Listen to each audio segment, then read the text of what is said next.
తను చెప్పక్కా. ఇంట్లో జరుగుతున్నది ఏది నేను తీసుకోలేకపోతున్నాను.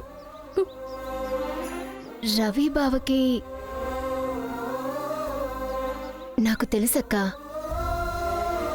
నువ్వు ఆ రోజు మాటకి బావా అని పిలవకూడదు అని చెప్పావు, కానీ లోపల లోపల నీకు ఆశ ఉంది కదక్కా. తను ఆశ ఉంటే ఒకసారి మాట్లాడక్కా. బుద్ధి ఎంతగా తీసుకోవాలనుకుంటున్నా నా మనసు ఒప్పుకోవడం లేదు. మనకి నచ్చి మనం కూడా ఉన్న ఒకరు మన ముందే ఇంకొకరితో వెళ్ళిపోతుంటే లోపల బాధ ఉంటుంది కదా, ఆ బాధనే నేను ఇప్పుడు అనుభవిస్తున్నాను.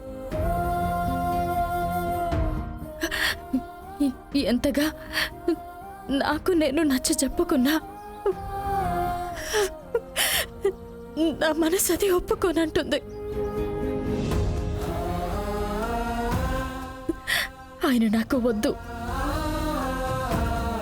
తనకి నచ్చిన అమ్మాయిని పెళ్లి చేసుకోమని నేనే చెప్పాను. కానీ ఆయన్ని వేరే అమ్మాయితో చూస్తున్నప్పుడు మనసుకి కొంచెం కష్టంగానే ఉంది. ఎందుకక్కా నీ మనసులో ఇంత ప్రేమ పెట్టుకుని చెప్పకుండా ఉన్నావు? ఝాన్సీ అమ్మతో ఒక్క మాట నువ్వు నేను రవిని లవ్ చేస్తున్నాను, తనతోనే ఉండాలి అనుకుంటున్నాను అని చెప్తే ఈ ప్రపంచమే అడ్డొచ్చినా ఆవిడే మిమ్మల్ని కలుపుతుంది కదక్కా. లేదు, తప్పుతాను. మనం వాళ్ళని కోరుకున్నాము, వాళ్ళు మనల్ని కోరుకోవాలి కదా. రవి బావకి నీ మీద లవ్ లేదని అనుకుంటున్నావా? లేదుగా. నువ్వెలా దాస్తున్నావో రవి బావ కూడా అలానే దాస్తూ ఉన్నాడు. దానికేంటి అని కారణం నాకు కూడా తెలీదక్కా, కానీ ఖచ్చితంగా ఆయన నిన్ను లవ్ చేస్తున్నారక్కా.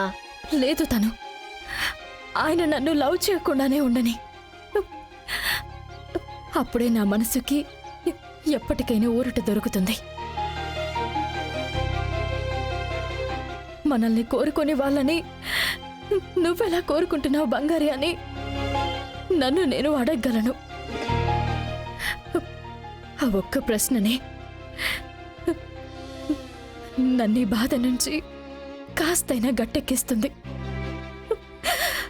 ఆయన కోరుకుని నేను కోరుకుని కలవకుండా పోయావంటే